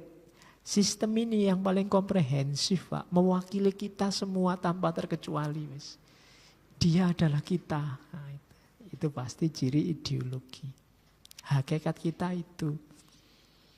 Atau netral. Netral itu ya tidak berpihak Pak. Ini moderat. Ini yang tengah-tengah, yang tidak ke kiri, tidak ke kanan. Yang paling bagus ya ini. Netral. Itu biasanya ciri-ciri ada ideologi. Atau yang paling jelas ya yang legitimate. Pokoknya kalau di sini ya pakai aturan ini. Pokoknya yang di sini yang sah ya ini, yang boleh yang ini. Ciri budaya kita itu ya ini yang sah sudah. Itu di balik itu pasti ada ideologi. Kamu akui apa tidak kamu akui. Karena ideologinya nggak butuh kamu akui. Karena dia diam-diam sudah kamu jalani. Jadi kamu ngaku nggak punya ideologi. Enggak, saya nggak punya ideologi. Ya ideologinya juga nggak marah. Wong sudah kamu jalankan kok. Tanpa harus kamu sebut-sebut. Atau common sense. Common sense itu semua yang kamu terima begitu saja tanpa kamu komplain. Dengan alasan memang seharusnya begitu Pak. Atau biasanya ya seperti itu Pak sudah. Memang kebenarannya begitu, itu common sense. Common sense biasanya kebenaran untuk epistemologi sosial. Kehidupan bersama. Jadi ada yang sebenarnya semula itu ya sifatnya subjektif, tapi kemudian disepakati, kemudian dianggap biasa. Lama-lama dia jadi common sense. Terus, nah, yang di awal tadi sampai slide terakhir itulah cirinya ideologi. Dalam praksisnya hubungannya sama logikanya Marx dan kapitalisme di dunia modern hari ini itu ideologi sebagai alat reproduksi formasi sosial kapitalisme. Kalimatnya letterlek, semoga tidak salah paham di kata alat reproduksi itu.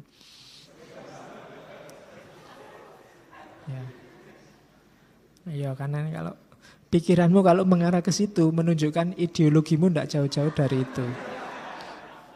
Ya, jadi ideologi sebagai alat untuk memproduksi ulang formasi sosial. Ya bahasa kita tadi untuk mempertahankan status quo. Biar struktur yang keluar, logika sosial yang keluar selalu begitu lagi.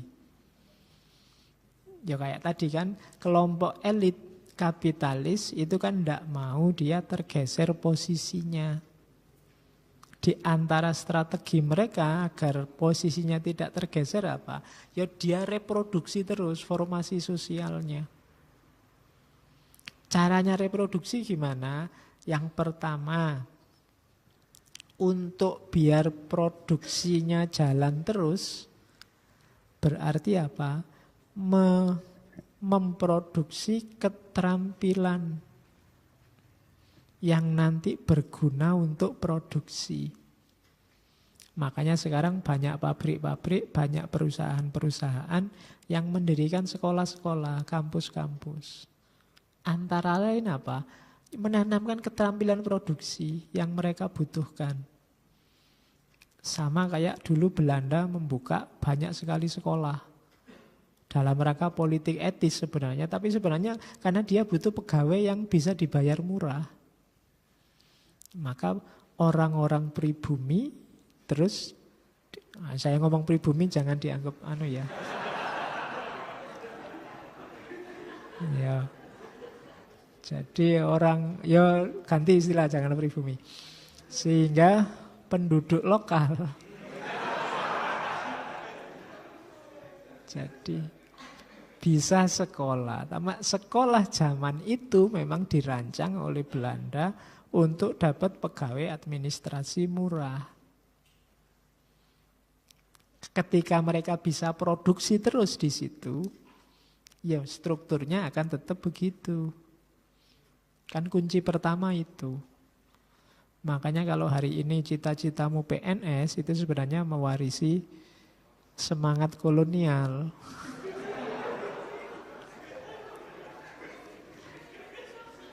Loh iya, sekolah untuk jadi pegawainya pemerintah kan itu dulu.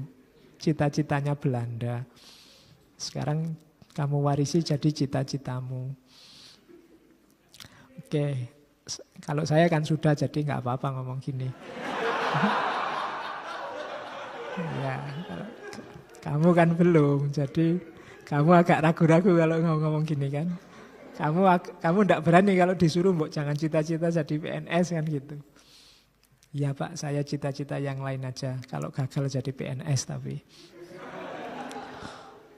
Oke, masalah produksi yang pertama itu. Jadi pasti elit kapitalis akan mempertahankan posisi dia sebagai produsen. Antara lain, ya mendidik orang dengan keterampilan yang mereka butuhkan. Termasuk ideologinya. Termasuk etikanya. Misalnya, memproduksi ketundukan dengan segala cara. Jadi memproduksi ketundukan terhadap aturan itu ya mungkin diajari etika, pelajaran agama yang diarahkan ke situ, pelajaran moral yang diarahkan ke situ, dan seterusnya. Kayak tadi contohnya Jabariyah yang dimanfaatkan tadi. Itu termasuk jenis strategi. Jadi termasuk juga nanti kapitalisme akan mendidik kelompok mereka sendiri. Yang dididikkan apa? Kemampuan menundukkan. Kemampuan menguasai. Jadi untuk kelompok ini diajari caranya tunduk dan pasrah yang baik. Sementara untuk kelompok elitnya diajari caranya menguasai, caranya menundukkan. Ya kan, reproduksi paling gampang itu kan lewat pendidikan. Jadi akhirnya pendidikan lahir jadi status quo. Pemelihara status quo. Dan itu perangkatnya ya lewat ideologi. Nah, apa yang kemudian dilakukan untuk mewujudkan tadi misi pendidikan, produksi dan lain-lain tadi? Ya yang jelas dipakailah kekuasaan. Ya dasarnya nanti tetap ekonomi, tapi kan terus kekuasaan formal yang namanya negara dan aparatnya. Dari situ nanti muncul gagasan yang paling terkenal dari Althusser, yaitu yang dikenal sebagai ISA atau RSA. ISA itu Ideological State Apparatus sama Repressive State Apparatus. Jadi ini aparat negara, dalam tanda petik ya, istilah aparat itu kan kamu memahaminya selalu orang. Aparat itu mungkin lebih ke unsur negara, karena sekarang yang punya kuasa negara, yang menguasai kelas kan negara. Meskipun di atas itu ada elit kapital. Jadi negara punya dua aparat yang bisa melanggengkan struktur tadi. Yang satu namanya ideological state apparatus itu tugasnya apa? Konsensual kontrol. Ya, itu bahasanya konsensus, kontrol kesepakatan. Tugasnya apa? Membuat orang secara sukarela menerima ideologi. Itu ISA. Kalau yang kedua RSA, coercive control, memaksa. Kalau yang pertama membujuk, menggiring, pelan-pelan biar orang menerima ideologi. Kalau yang kedua memaksa. Kekuatan memaksa. Kalau yang pertama misalnya pendidikan, yang kedua misalnya ya polisi, hukum, satpol, dan lain-lain. Jadi negara punya dua aparat ini. Yang tugasnya apa? Menjaga struktur agar ideologi yang diinginkan tetap hidup seperti apa adanya. Tidak bergeser atau berubah. Sehingga yang dominan tetap dominan. Ini karakternya. Kalau yang melalui bujukan tadi, yang ISA, itu biasanya ya tugasnya memanipulasi kesadaran masyarakat. Menciptakan kesadaran-kesadaran sesuai kepentingan yang punya kepentingan. Itu tugasnya. Biasanya lewat jalur-jalur budaya, pendidikan, dan yang sejenis itu. Kalau ini sukses, selesai. Tapi kalau tidak sukses, masuk ke RSA. Lewat jalur agak memaksa. Di masyarakat biasanya hidup lebih dari satu ISA. Jadi satu ideological state apparatus, ada banyak. Dan karena banyak kadang-kadang bisa tabrakan. Karena ini lembaga ideologis.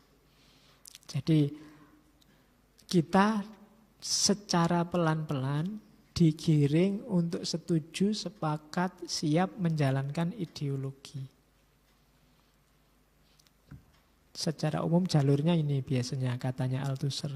Religion, education, family, communication, ruang publik, interaksi kita dengan sesama, political, ruang politik, dan cultural, ruang budaya. Jalur ini yang biasanya digunakan oleh ISA, ideological state apparatus. Agama itu kan luas, ajaran-ajarannya sifatnya general, umum, sementara penganutnya terikat secara emosional. Itu sehingga kadang-kadang oleh state apparatus dimanfaatkan untuk mempertahankan status quo. Pendidikan lewat kurikulumnya, lewat buku paket pelajarannya, lewat penataran guru-gurunya. Sehingga ideologi direproduksi terus, sehingga akhirnya struktur juga tidak berubah. Jalur-jalur komunikasi termasuk media, itu kan yang paling mudah. Tiap hari kalian dikasih iklan apa saja, lama-lama juga akan terpengaruh oleh iklan itu. Pelan-pelan. Atau kalau iklan mungkin kelihatan menyolok film, pilihan-pilihan film, pilihan-pilihan sinetron, itu kan juga jadi ideologis.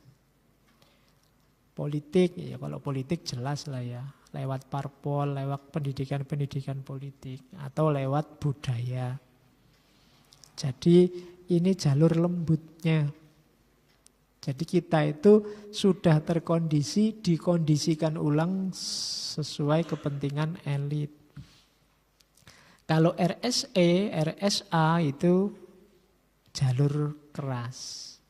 Sifatnya fisik. Kalau ISA tidak efektif, biasanya pakai RSA. Jadi untuk mereka yang tidak mau patuh dengan ideologi yang sudah dicanangkan, RSA turun. RSA itu ciri umumnya pemaksaan. Biasanya nanti prosesnya juga, kalau tadi yang ISA, kalau ISA gagal, RSE masuk. Kalau RSE urusannya selesai, orang sudah mau patuh, ideologi masuk. Jadi yang Isa masuk. Jadi karena orang tidak bisa terus-terusan dalam kondisi dipaksa. Di titik tertentu dia akan berontak. Maka biar tidak terus-terusan dipaksa, setelah dia mau tunduk karena RSA, Isa terus masuk. Lewat penyuluhan, lewat penataran, lewat pendidikan pelan-pelan, lewat ceramah-ceramah. Sehingga kemudian dia merasa seolah-olah sadar. Sadarnya seolah-olah ada kesadaran palsu yang muncul. Nah, itu RSA namanya. Pemaksaan di awal terus ideologi masuk. Ya kalau RSA enggak kayak Isa. Kalau Isa itu macam-macam sehingga kadang-kadang bisa konflik. Kalau RSA itu tunggal. Biasanya satu pemain formal dari negara. Terus tipe-tipenya misalnya polisi, tentara, pengadilan, birokrasi, penjara. Ini kan alat-alat keras semua. Orang biasanya kalau dikerasi itu kan takluk, tunduk di awal. Tapi kalau terus-terusan begitu, ya mereka akan berontak. Maka RSA ini nanti akan disusuli oleh ISA. Kayak kamu dipaksa harus bawa SIM, harus masang lampu. Itu kan awalnya kamu tidak sadar pokoknya. Dipaksa dulu, ada polisi kamu kena tilang. Polisi kamu kena tilang, kan gitu. Lama-lama mungkin lewat perangkat ISA, mungkin lihat TV, disebarkan berita macam-macam kalau lampunya nggak dinyalain. Bisa bahaya macam-macam. Kayak naik motor lampunya nyala itu loh kan. Sampai hari ini rasionalisasinya agak susah. Siang-siang kita aja sumuk panas, lampunya disuruh nyalain. Alasannya mengurangi kecelakaan. Loh, mengurangi kecelakaan itu jalurnya piye? Tapi ya kan ketika kamu nggak nyambung, dipaksa kan RSA. Tapi nanti lewat berbagai macam dalil argumen yang dimasukkan mungkin lewat TV, lewat sekolahan, lewat ceramah-ceramah. Akhirnya kamu tidak perlu ada polisi pun, ya kamu mesti kamu nyalakan terus. Sehingga 3 bulan sekali kamu ganti lampu. Itu orang luar juga bingung lihat orang Indonesia itu. Terangnya kayak gini kok lampunya nyala. Oke. Sama dulu waktu peraturan wajib pakai helm awal, itu orang banyak yang bantah, berontak. Lama-lama ada penyadaran-penyadaran kan bahasanya. Lewat sekolah, lewat media, masing-masing itu. Saya dulu punya dosen, sekarang pensiun. Beliau pernah jadi DPR. Enggak mau kalau disuruh pakai helm. Kalau bawa helm, cuma dicendelkan di motornya, dia jalan pakai helm. Kalau dicegat polisinya diajak debat. Dibukain undang-undangnya. Lupa, aturannya yang namanya helm itu kan perlengkapan kendaraan bermotor. Jadi yang butuh kan kendaraan bermotornya, bukan saya. Bukan perlengkapan pengendara. Jadi yang tak kasih helm ya motornya, bukan saya. Jadi terus sama polisinya dilepaskan. Jadi mungkin polisi ini sing waras ngalah mungkin gitu. Ya, jadi awalnya resisten, tapi nanti lama-lama orang, ya wis kamu kadang keluar sebentar ke warung situ aja pakai helm. Kalau kamu ditanya, kok pakai helm mas biar aman kepalanya, itu berarti kamu isanya sukses. Tapi kalau kok pakai helm mas, di situ ada polisi ya, itu levelnya masih RSA. Masih butuh pemaksaan. Meskipun kadang-kadang kamu ketipu. Dari jauh kamu sudah pakai helm, polisinya cuma patung. Ya, kan kamu sering ketipu polisi patung itu. Persis kayak polisi ternyata cuma patung. Itu karena mungkin kita logikanya masih RSA. Masih harus ada pemaksaan, harus ada yang ngawasi. Kalau ada polisi kita takutnya setengah mati. Tapi kalau isanya sukses itu tidak perlu ada polisi, tidak perlu ada pemaksaan, kita jalan sendiri dengan aturan. Berarti proyek kekuasaannya sukses. Itu Analisisnya Althusser tentang ideologi. Oke, alhamdulillah. Ya, kritik ideologi dan modernitas selesai. Bulan depan untuk November saya masih mikir karena ada 5 minggu. Nyari tema yang bisa 5 agak susah. Oke, saya sudah janji ke beberapa teman untuk November kita ngomong sejarah. Ya, jadi sejarah akan saya ambil 5 tokoh. Barat, Islam, mungkin juga Indonesia. Yang pertama, untuk ngomong sejarah tidak boleh ninggal Hegel. Karena Hegel ini mbahnya filsafat sejarah. Setelah Hegel, kita ke Islam. Ibnu Khaldun juga tidak boleh ditinggal. Dulu kita pernah bahas Ibnu Khaldun, tapi yang besok kita spesifik ke sejarah. Setelah itu ke barat lagi. Ke barat lagi ada yang punya konsep kontroversial, futurolog, ngomong sejarah juga. Alvin Toffler. Yang dikenal dengan third wave-nya, gelombang ketiga. Kemudian ke Islam lagi. Ada tokoh besar yang punya konsep sejarah dan peradaban. Malik bin Nabi. Ya, mungkin pernah dengar namanya. Saya baru lihat fotonya tadi. Ya, lumayan ganteng orangnya. Karena Timur Tengah, konsep-konsepnya tentang sejarah dan peradaban. Kemudian ke Indonesia. Pak Kunto Wijoyo. Kemudian yang nulis sejarah dunia 12 jilid besar-besar. Arnold Toynbee yang juga punya konsep sejarah khas.